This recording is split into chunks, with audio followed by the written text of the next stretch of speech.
One night in 1944, an American military pilot was flying over England when he turned around in his cockpit and looked at this panel of switches that was right behind him. And after looking for a particular switch, he reached out and he was about to toggle it, but he stopped because he knew what he was about to do, flipping this switch, would easily be the most dangerous thing he had ever done in his entire life. But this was his duty. He had to do it. And so after taking a deep breath, he flipped the switch, and immediately chaos ensued, and the course of American history would be drastically changed forever. If you've never heard the story before, and many people have not, this is not nearly as well known as it should be, then you are in for a huge reveal at the end. But before we get into that story, if you're a fan of the strange, dark, and mysterious delivered in story format, then you've come to the right place because that's all we do, and we upload once a week. So if that's of interest to you, please secretly log in to the Like Button's computer and then transfer all of their Bitcoin to your untraceable offshore account. Also, please subscribe to our channel and turn on all notifications so you don't miss any of our weekly uploads. Okay, let's get into today's story.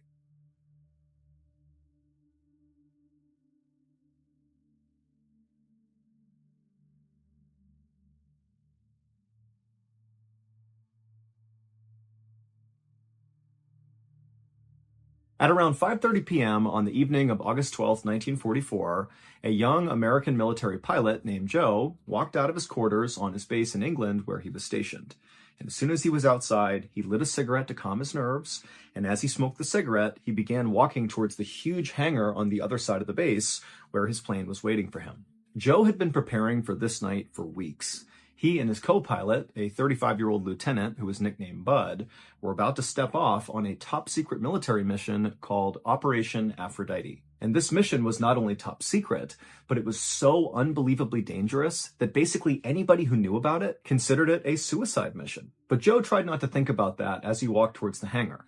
Instead, he tried to think about the reason he was here in the first place, the reason he had joined the military, and that was to defeat the Nazis. And what he and his co-pilot were about to do, Operation Aphrodite, was going to play a huge role in defeating the Nazis. So this was about 5 years into World War II, and at this point, the Nazis were actually losing. However, it was making them more dangerous, not less, because they were becoming very, very desperate. And so they were launching all these outrageous attacks, basically because they had nothing to lose. And one horrible thing the Nazis were doing at this time were dropping these things called vengeance weapons. Hitler called them vengeance weapons. They were basically these huge bombs that the Nazis would drop arbitrarily across the United Kingdom on major population centers. And by this point in the war, these vengeance weapons had killed over 5,000 civilians. And at this exact moment, like this night, as Joe was walking towards the hangar, the Nazis had a stash of vengeance weapons aimed directly at London. That was going to be their next target. And so the mission that Joe and his co-pilot Bud were going on, Operation Aphrodite, was going to be to go out and destroy those vengeance weapons to save London. And as nervous as Joe was about this mission, and he was really nervous, he was also very excited. He actually had volunteered for this mission when many other pilots had done everything they could to stay away from this mission. And on top of that, Joe actually had flown enough missions by this point in the war that he didn't need to fly any more. He could just go home. But instead, he volunteered for this mission. And a reason why Joe might have decided to do that has a lot to do with the family he was raised in. So Joe came from a family that was very successful and accomplished, and his father really pushed Joe and his younger brother to be the very best at whatever they were doing and to be very competitive with each other. And so while Joe and his younger brother did love each other, they also had a pretty intense rivalry. And for a while, Joe's father obviously favored Joe. I mean, Joe was the favorite child, and,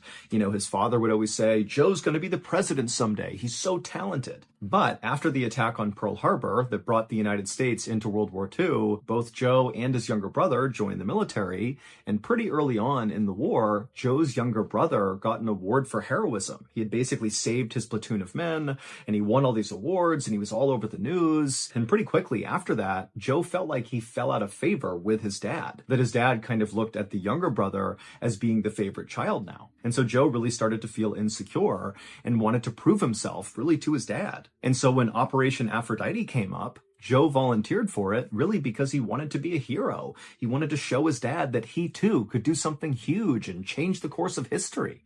And he would change the course of history, but not in the way he expected.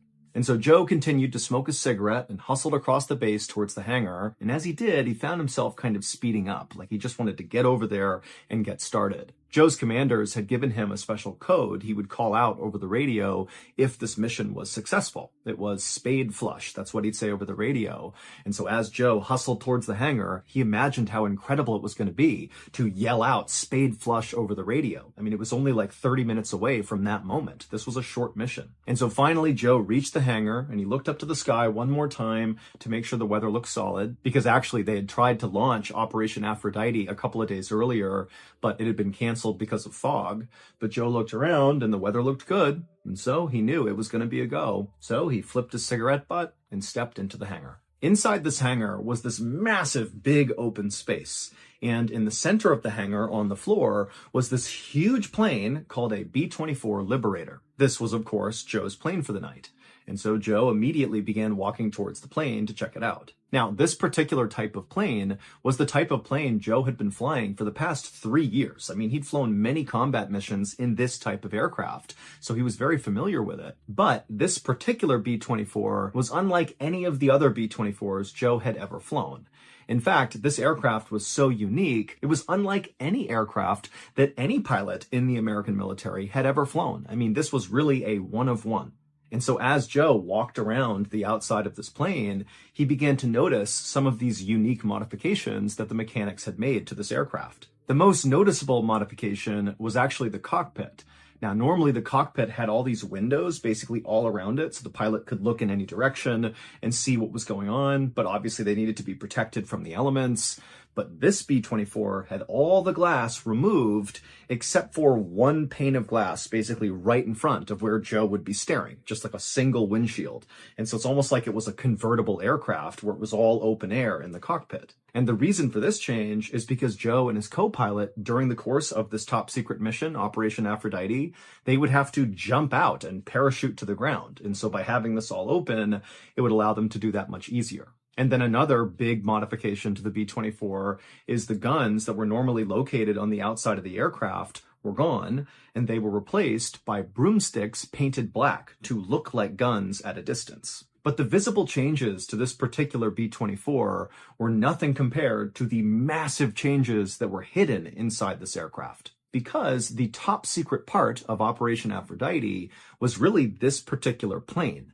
The plane was not really a plane. It was more like a huge flying bomb. The military's mechanics basically hollowed out the entirety of this plane, removed everything inside of it that was not absolutely vital, and they replaced it with explosives. 10 tons of explosives. Like, this is an unbelievable amount of explosives. A few minutes later, at around 5:55 p.m., Joe and his co-pilot Bud, who by this point had come into the hangar, finished doing their exterior inspection of the aircraft, and then they climbed into the cockpit, with Joe taking a seat in the pilot's seat and Bud sitting in the co-pilot's seat.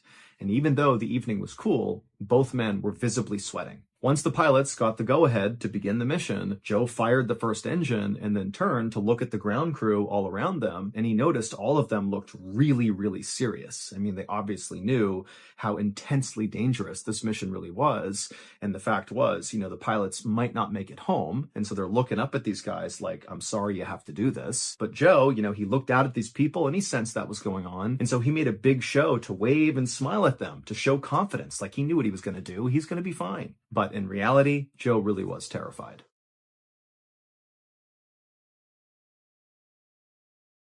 In about 10 seconds, I'm going to hold something up in front of the camera that our team has been working on for over a year, and it's finally ready to be revealed, and we know you're going to love it. All right, drum roll please, here we go. And it's the Strange, Dark, and Mysterious delivered in book format. The official Mr. Ballin graphic novel, our first book ever. In this just stunningly beautiful anthology of stories are full stories that are brand new and have never been covered anywhere else on any of our other channels. So if you want to hear those new stories, you got to get this book. The book is not coming out until my birthday, October 1st of this year, but you can pre-order a book right now by going to book.ballinstudios.com. The link is also in the description. And if a enough of you pre-order this thing, it'll make the New York Times bestseller list, which is so cool, but more importantly, that will show us there's big interest in books from the strange, dark, and mysterious community, and we'll make more of them. So again, head on over to book.ballenstudios.com and pre-order a copy today. Oh, and also at the end of today's video, be sure you stick around because I'm going to go live on YouTube, and during this live event, I will tell you a little personal story from my time in Navy boot camp and how that actually led to the creation of this graphic novel. I'll also speak with some very special people that helped make this book a reality, and I'll share some other exclusive details about the book. Oh, and also I will answer any questions you might have about the book. So when this episode ends, just click on the live tab on my YouTube channel to join the live event with me. And again, go to book.ballenstudios.com and pre-order a copy of the Mr. Ballen graphic novel today and help us get on that New York Times bestsellers list.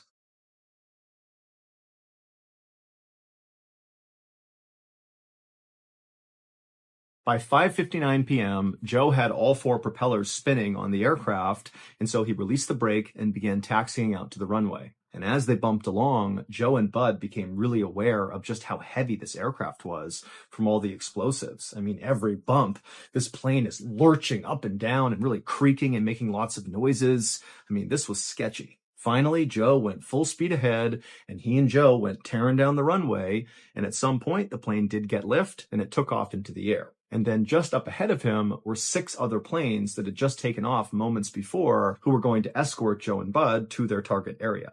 Once Joe got the plane to its cruising altitude, he and Bud kind of relaxed for a second and began preparing themselves for what was going to happen next. They had about 15 minutes of just kind of casual flying before the real work of this mission began.